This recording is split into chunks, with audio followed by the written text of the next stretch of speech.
Weapon Wing by Fernin. Chapter 3. Adventure finds you.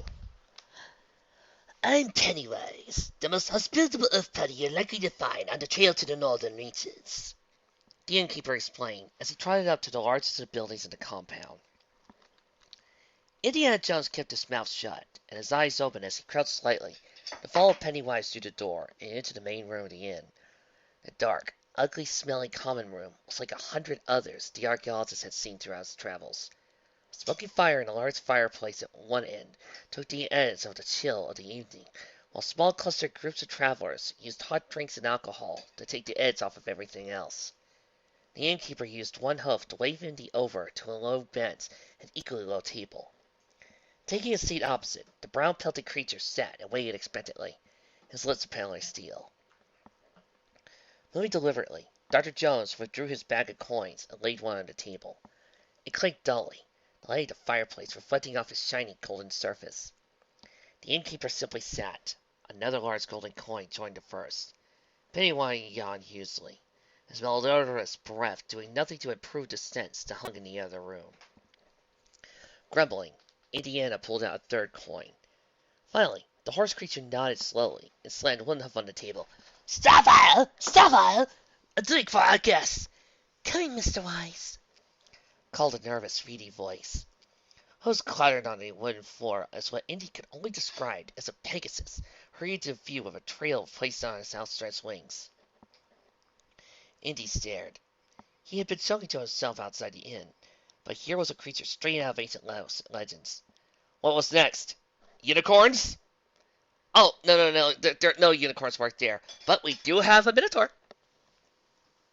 The red-pelted creature of myth cantered up to the table and slid the tray awkwardly onto the space between his employer and the archaeologist. Using his mouth, the diminutive winged horse placed trotting mugs on the front of the selected pair. Here you are. Good. Take care of these, Pennywise directed, pushing Indy's golden coins to the young stallion. Of course, sir. The Pegasus took the coins, but his eyes kept flickering back to stare at Indiana. When Starfire continued to linger, Pennywise made a shooing motion with one hoof and ordered, "Go on, see that the mutt gets the room ready for—" "Jones!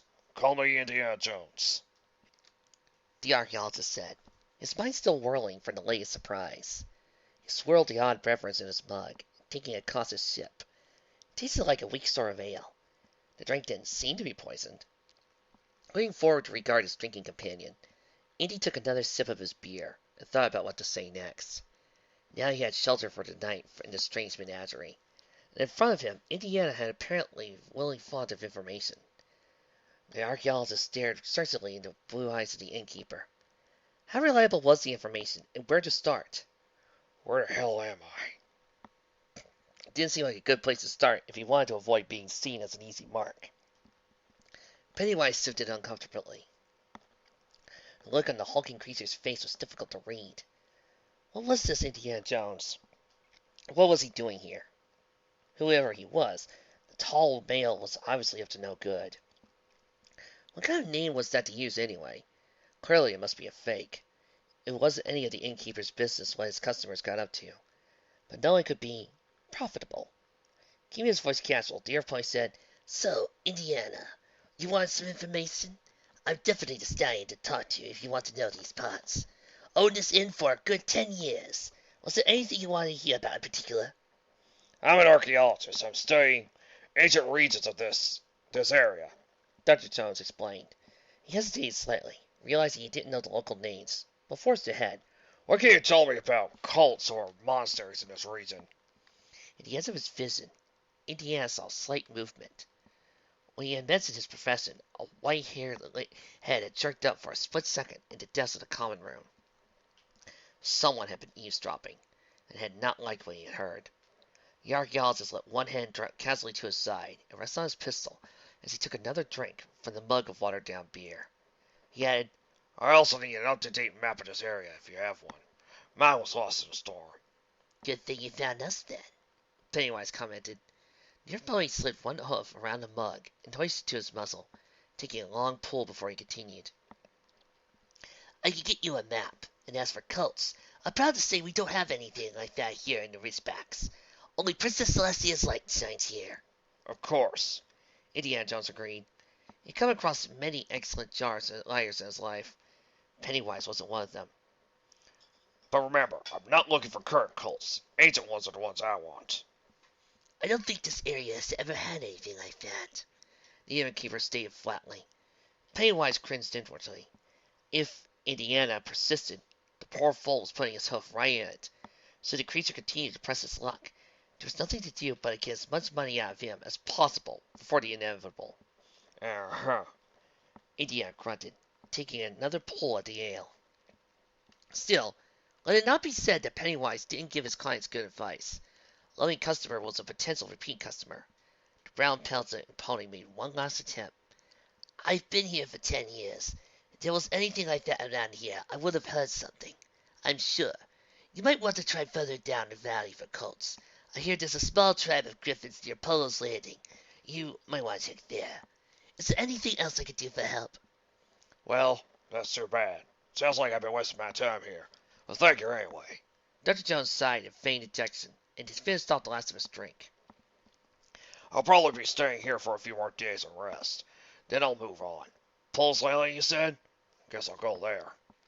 As Indiana pushed himself up and stretched, he surveyed the room. A dark green pony with a white mane was softly sipping some beverage. He, Indy was very sure it was a he, had his back to the human. That was the creature who reacted when Dr. Jones said he was an archaeologist. Indy would have bet 2 weeks of remedial history lectures at Marshall College on it. Continuing on, the watchful man caught the glint of an eye in the shadows of the dorm frame as its owners ducked out of sight. So he had not one, but 2 watchers. Behind the archaeologist, Pennywise clears his throat. Excuse me, Indiana, but I need you to pay in advance. There'll be another 10 of those coins you're using, unless you have bits. Make it 5. Came Jones's reply. The price was exorbitant. For 10 of the heavy gold coins, he could have eaten like a king for a week in any of the Himalayas. The archaeologist was exhausted, and wanted nothing more than a constant bed. But if he paid the axe price without bargaining, it would only encourage more chances than he was likely already getting. 9 then, Pennywise countered. I'm a reasonable pony. 7, with meals included. 8, if you have a map of this area, returned Indy. He stared at the earth pony, was it? The innkeeper stared back. After a long pause, Pennywise's muzzle split in a large, blunt-toothed grin. He offered a grudging forehoof. As Indiana bent down to shake, the pony nodded. All right, Indiana. Let's see those coins, and I'll get you the map.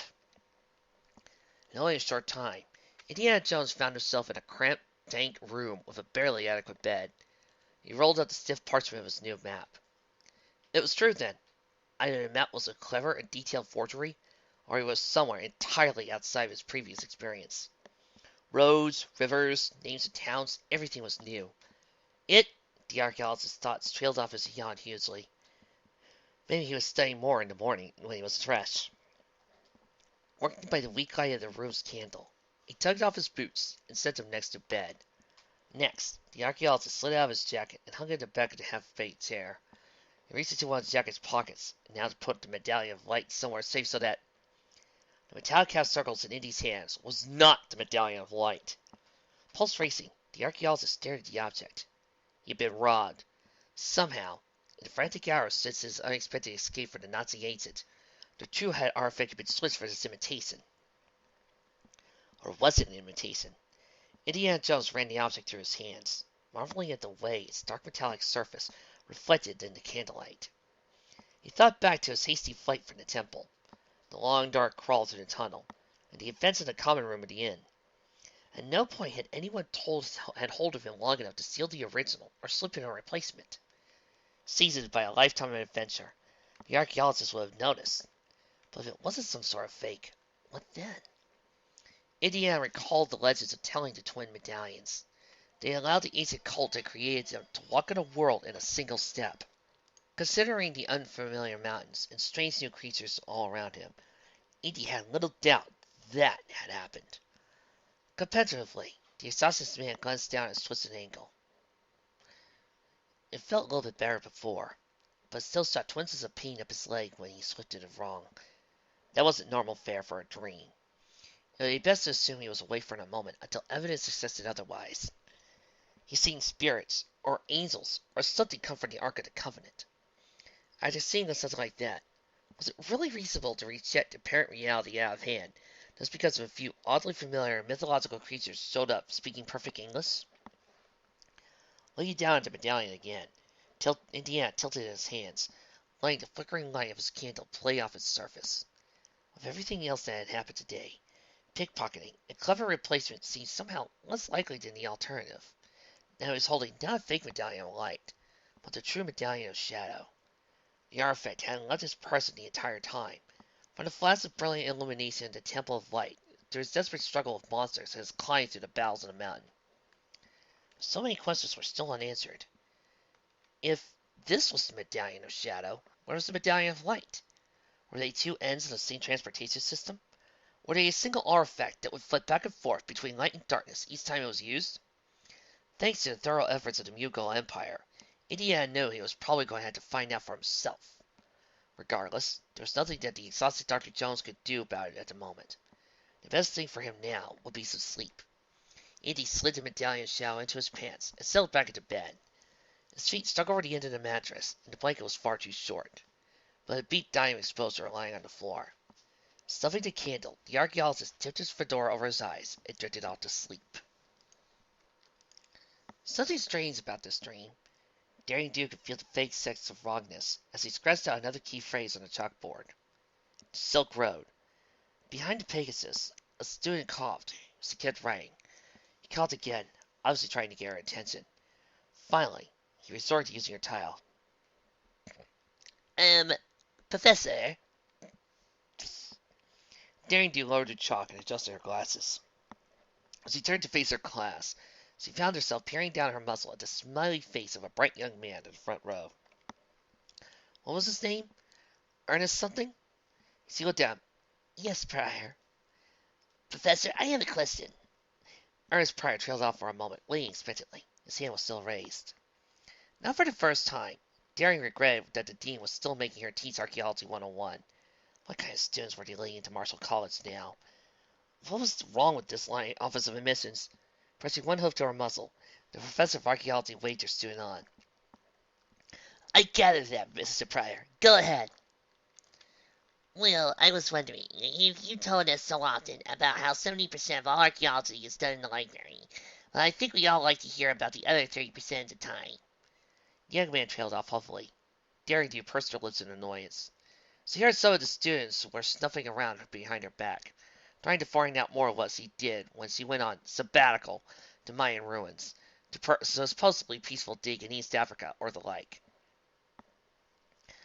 Of the last 30%, the gold-pelted man replied, 10 involves being waist deep in an evacuation site, trowel in hand. Ernest's smile wavered a bit, but he managed to prompt, and the other 20%, Professor? Traveling to the dig sites and back, creating up post-herds to take back home for study.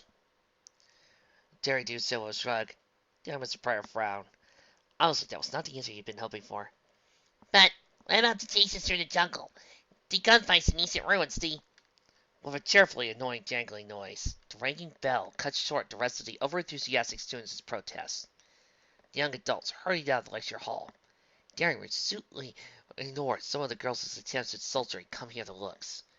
Raising her voice to be heard over the intoned clatter of the students in the chatter of the bell, the Pegasus called, Don't forget, the test on archaeological digs relating to the fall of the Mughal Empire is next Tuesday. I'll be in my office today from 5 to 8 this evening if any of you have any problems. The last of the crowd of students left and the bell cut off, leaving Daring Do in peace. She sucked in a relieved breath and let it out slowly. It took a moment before she realized that Ernest was still in his seat. Taking off her glasses, the Pegasus ate up some of the time, palsy away a light coating of chalk dust at the edge of her jacket. The gesture felt vaguely off, as if someone else was performing the motions. Her brow wrinkled in puzzlement. When Ernest remained reluctantly in his chair, it became clear he simply wasn't waiting for the press of bodies in the halls to clear. Daring Do looked at her lingering student and asked, Is there something I can help you with, Mr. Pryor? Professor, I don't understand you, complained the following Ernest. I mean, Look at everything you've done. You sit here in the classroom and tell us how boring archaeology is. A teaching archaeology as it's supposed to be. Darren responded coolly. If you're looking for excitement in the world, mister, don't expect it to get handed to you while you sit comfortably in a classroom. Go join the army, join on with the merchant marine, or go on a safari or something. You aren't going to get any adventures here listening to a lecture in a classroom in Connecticut. But, the student protested. Darren took a few steps across the lecture hall, looming over the young man. Her voice remained fat and calm, but something in her face made Ernest's eyes widen. And when you finally have an adventure, don't expect to be able to turn it off and go back to a normal life when you had your fill. You don't find adventure. A knock on the door interrupted the Pegasus before her rising voice became hid. Seeing and Ernest both glanced up at a reserved man in an ill-fitting black suit, picked his hand across the door and nodded to her. Daring Do nodded back and turned to the suddenly nervous student. Her voice was flat and emotionless, again as she concluded. Adventure finds you. Excuse me, Doctor. A moment of your time. Prompted the newcomer. Daring waved the man in. She had been expecting this. Sure. The young man was just leaving. When Ernest had departed, Daring leaned against the long ledge of his desk by the chalkboard. All right. What can I do for you? Yes. I represent... The man paused, glancing around the room as he checked for poorly hidden eavesdroppers in the otherwise empty classroom. U.S. Army Intelligence? Daring suggested. The incognito officer seemed worried. Yes. I'm Captain Clark. How did you know? I think the Army only buzzes for two types of cheap, ill-fitting suits. Daring observed, leaving a hold of the plainclothes soldier's attire. They have the gray one and the black one. You're wearing the black. Practically a uniform in itself. Also, Colonel Musgrove sent a letter telling me you were coming. Oh, then you know why I'm here. Looking nonplussed, the officer tugged a manila envelope out of his briefcase and passed it, unopened, to Daring Do. She accepted it, and tugged it deftly with one hoof. Looking over the documents, Daring Do shook her head. The Medallions of Light and Shadow were hardly new to the experienced archaeologist. Thinking aloud, she said, The medallions are supposedly created by some kind of cult deep in the Hindu mountains. They were never a large empire, but in their area they were very, very powerful. It took the Mughal emperors over 70 years of near continuous campaigning to finish rooting them out when the cult started threatening India's connection with the Silk Road. After the fact, the Mughals actually tried to destroy all record of the cult's existence. They didn't want anyone knowing how such a small group had given them so much trouble. Interesting. But not exactly why I'm here. Supposedly the cult could use the medallions to travel the world instantaneously. Prompted the officer, shifting nervously from one foot to the other. Daring to sighed. This was the Ark of the Covenant all over again. Never mind the history. All the army had been worried about was if the Ark could shoot death rays. Yes, to walk the world in a single step was how one document put it. I think there was also some mention of summoning demons to do their bidding. But if you're concerned about the medallions being some kind of ancient superweapon, I don't think you have to worry. If there were stories about the cultists raining fire from the sky, or causing rivers to flow with blood, we probably would have some record of it, despite the Muggles' efforts. Daring commented, rolling her eyes. So, what precisely does Hitler want with them? Captain Clark shrugged. Nothing. We're not even sure that he knows they exist. But Himmler does, and has been sending his agents looking everywhere for the Medallion of Light. But not the Medallion of Shadow? I thought the legend said you needed both, or they were just pieces of oversized jewelry. Daring put two reproduced packages side by side, examining the sketches of the two artifacts to refresh her memory. One was a half-disc of shining silver. The other was made of some unknown substance, but supposedly as dark as the night. Both looked like they would fit neatly together to form a diametric hole about the size of a dinner plate. The Nazis may already have the Medallion of Shadow. If we haven't seen any references to looking for it, the traffic we've intercepted. Captain Clark admitted, running a hand through his thinning hair. I can't emphasize enough how serious this is. If this was in any way like that incident with the Ark, we could end up with jackboots marching down the street of any free city in the world in the blink of an eye. Doubt it. And the medallions were that powerful, you'd think the cult would have destroyed the Mughal Empire, instead of the other way around. Daring Observer was shrugged. So he stared down at the other pages the army officer had provided. One of them contained a map, referencing a few possible cases for the medallions. All were closer to the forbidding mountains of the Hindu Kush, and even more treacherous than Himalayas. Clark frowned. We really don't want to take that chance. Well, the lecturers to dull the adoring students had been getting on Daring Do's nerves lately, and it had been more than a year since their last sabbatical.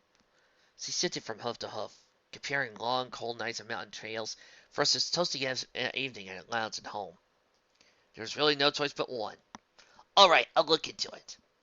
Captain Clark hurried forward, the daring host taking it gratefully. Thank you, Doctor. We've arranged for transportation. Just let me know when you're ready.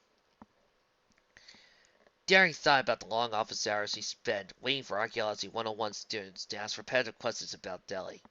Questions already answered several times over her lectures. I'm ready. Let's go. Captain? Don't call me Doctor. Call me... Indiana Jones. Daring mumbled as he sat up, surfacing out of a sound sleep, still wrapped in a foul-smelling woolen blanket. Someone was calling her name. At least, it sounded like her name, and hammering on the door. Jones! Indiana! Dr. Jones! Here's the voice of an unseen visitor. It's me! You've got to open the door! Open up! What do you want? Blinking her eyes in a blurring confusion, the disoriented Pegasus leaped down from her bed and tried to the door. She worked awkwardly with her hose, trying to rotate the knob. Mary finally managed to work the latch about the same time. She was awake enough to realize who she was, what she was doing. But by then it was too late. The door swung open, sending the Pegasus tumbling back into the room as something large, panting, and bipedal rushed inside, slammed the door behind him. The tall creature leaned on the door and babbled out panicked sentences between gaps. Oh, Indy, thank goodness you're safe. When you didn't come to the breakfast this morning, I feared the worst. I heard that Jägermeister is in the area, and I'm sure it won't be long till you find us here. Indy? Daring Do said nothing for a moment, picking herself up from where she had fallen. She straightened her utility shirt and retrieved her pith helmet from where it landed, when she had gone rolling across the wooden planks of the floor. The Medallion of Light sat near the bed, reflecting the rays of the early morning sun streaming through the cracks of the closed shutters. The mare quickly slid off the half-silver desk more firmly to the helmet's crown, and flipped her headgear back into place above her gray-haired mane. And the creature seemed... Having composed herself, Daring glared up at the intruder. Since he'd come to the door calling out somebody else's name, the room wasn't as vacant as she hoped. She probably wasn't supposed to be in here. Best to keep the male off balance in case he started asking uncomfortable questions. Who are you, and what do you want? It didn't seem like the intruder was in any state to reply. With a strangled sound that hardly pressed for a coherent response, the biped sat down with a thump into the room's oversized chair. He mumbled to himself as he stared at the Pegasus. What? Talking to some pony with her neck craned nearly to its full extent was not the least bit comfortable for Daring Do. Leaping up onto the bed to equalize the height difference somewhat, the rudely awakened mare started her morning ritual. No grabbing furless biped was going to frazzle her now, not after the night she just had. Impossible. Completely impossible. Still mumbling to himself, the biped reached out with one paw and poked Daring's forehoof. She shifted it back, but leaned forward and grabbed her with both hands. If you start petting me, I swear I'm going to kick you in the balls! Quit that! Daring shrilled, knocking the creature's grip loose with a smack of her hoof. Do that again, and you'll lose the arm. Shifting back on the mattress a bit, Daring Do put herself out of the creature's reach in case he tried to grab her again. She kept wise on the biped chair, while he carefully preening the feathers of one wing. The visitor's face went through a range of emotions, finally settling a blank disbelief at what he was seeing. He eventually managed, Am I dreaming? No, Daring Do said flatly. She glared. This was some kind of pickup line. The beast was going to be leaving the room with 2 horseshoe-shaped daisies on his face. What are you? Who are you? The creature asked. The questions were more pertinent at this time. Not that Daring Do intended to give her guest an answer until she got one of her own. Nuh-uh. You first. Still preening, Daring straightened a few disheveled primaries and gave her visitor a defiant look. There was a pregnant pause, whilst the creature seemed to be collecting his thoughts. He pinched himself a few times and rubbed his eyes once or twice. Daring simply continued grooming her wings, plucking out a few feathers too damaged to be salvageable. Finally, the creature replied, Brooks, Richard Brooks. I'm a cartographer, and are you sure I'm not dreaming? Um, guys, why does the image of Daring Do preening herself look kind of adorable? Seriously, look how cute she is. She's just so cute. I just want to reach over and pet her and... Oh, she's looking at me. She's growling. Uh-oh. Miss Dew, would you please kindly not eat? BAM!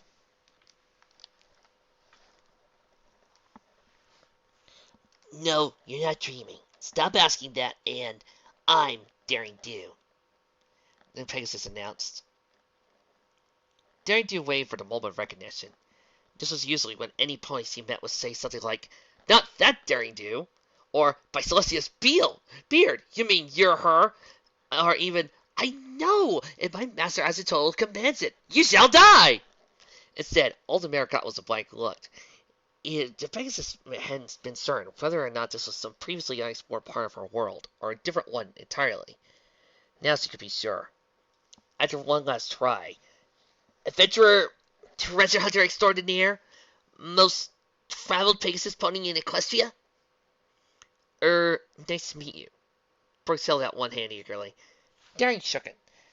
When the cartographer pulled his hand away, he stared at it as though it was about to fall off.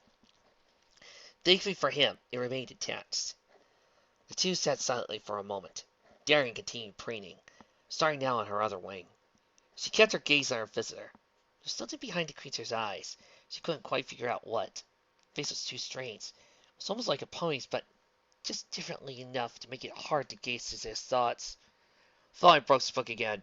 Look, Miss Dew, I'm not like Indy. I don't do this kind of thing all the time. I just make maps. Hell, I don't even own a gun. Can you please explain to me, why is it that I came in here to find Indiana Jones and found, well, you? Indiana Jones? Ow! Daring Do yelped in pain. Her head jerked up at the mention of a strangely familiar name, making her yank out a few feathers that stood straight right where they are. Looking regretfully at the dark gold quills plucked before their time, the Pegasus mare bit her lower lip in thought. Where has she heard... Oh, her dream! That weird dream. She said, I've never met him. I'm not even from this world, I think. And that's why he found me here. I just climbed up into this room because the window was open, and I was cold and tired. The cartographer was silent for a moment, mouthing the words, not even from this world. He took a right breath and let out slowly. Goodness, are you absolutely sure that... No, Daring interrupted. You aren't dreaming. Brooks chuckled in embarrassment. Right, I'm sorry, Daring Do, but there's a lot to take in.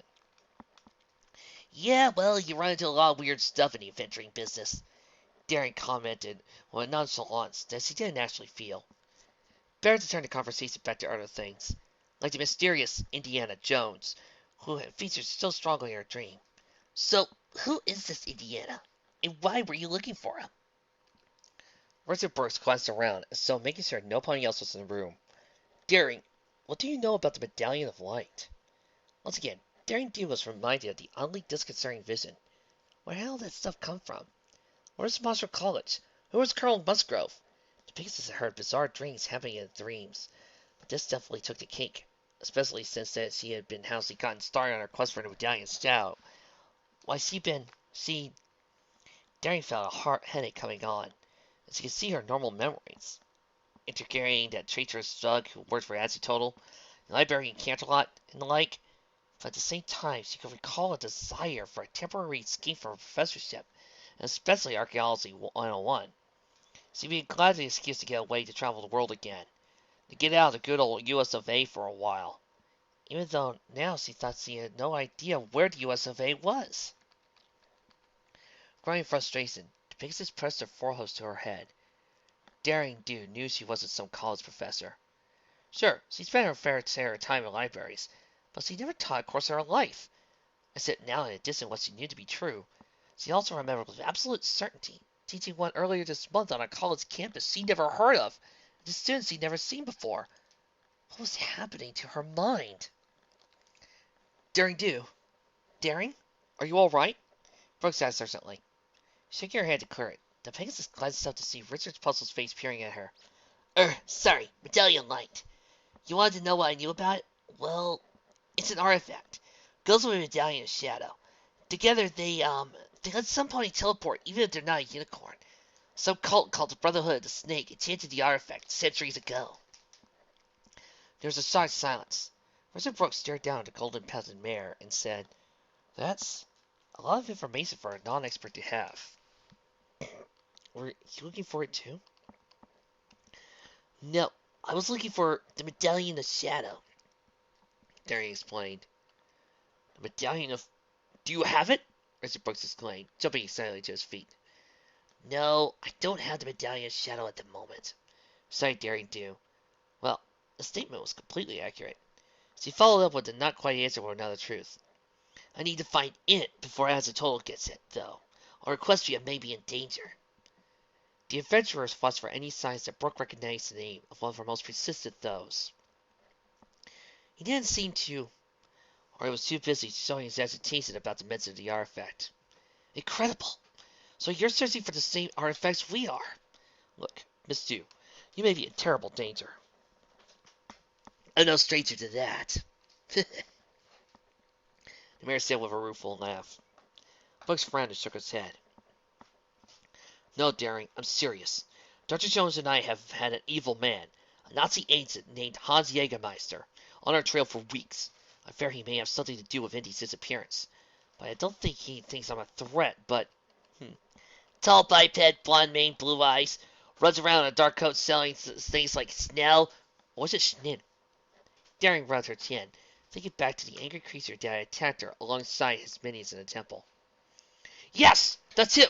Had a run with him already? Robert looked nervous. I'm glad you're right. You didn't happen to see Indiana, did you? The Pegasus shook her dark maned head.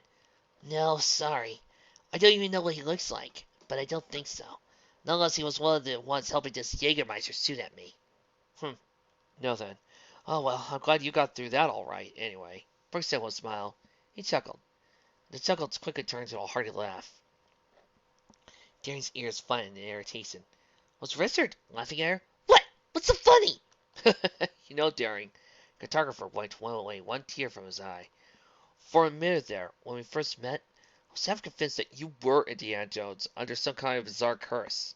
Ha! You're kidding me, right? Daring Do wasn't wearing sure he was to be amused or insulted or concerned. In the back of her mind, the strange double memory nagged at her. She laughed nervously. Richard Brooks shrugged. I know, a silly thought. But seeing you was a bit of a shock. In any event, we had better get going, before our good friend Herr Jägermeister finds us. All right, lead the way. The Medallion of Light fell heavy under Daring's pith helmet. She tell her new ally about it? Had he seen it when it lay exposed for a few surprised moments? Probably not. Smart thing for Daring to do when you play her cards close, until she got to know this Brooke character better. While he was the first biped who hadn't actually tried to kill her, that really didn't make him all the more trustworthy than the rest. The adventurer would have to keep a close eye on her latest friend. In the meantime, Daring Do had bigger concerns. What precisely had happened to bring her here? How could she return? And was the strange foreign memory a one-time event? She certainly hoped so. The Pegasus mare and her much larger companion walked slowly down the hallway. Brooks glanced around as though he feared being watched, but no pony seemed to be around. In fact, the inn was a lot quieter than Daring Do would have expected from her travels. She jumped into the air and hovered next to her companion's head to whisper, So what now? Go! Brooks slipped sideways, slamming into the wall with a thump. He clutched at his chest, breathing hard. Don't do that! After a moment, the annoyed Daring settled back on the floor. You can't tell me what really scared you. Didn't you say you work with an adventurer? So, what now? Look, I just didn't realize you could... Fine. Scowling for the sting of having his manhood questioned by the miniature female horse, Richard took a few steps further down the hall and peered around the stairs. If there aren't too many people in the common room, I think we could just go down these stairs and right out the front door. We're just leaving? But What about this Indiana Jones you keep talking about? Daring asked, eyeing her nervous ally. If this archaeologist friend of Brooks knew about the medallions, maybe he could know what was happening to her memory, and why she just had one of hers replaced with what might have been one of his. Better yet, he might know how the displaced pieces could get back to the normal world. Keeping his voice low, Richard stepped out to get a better look down the stairs below.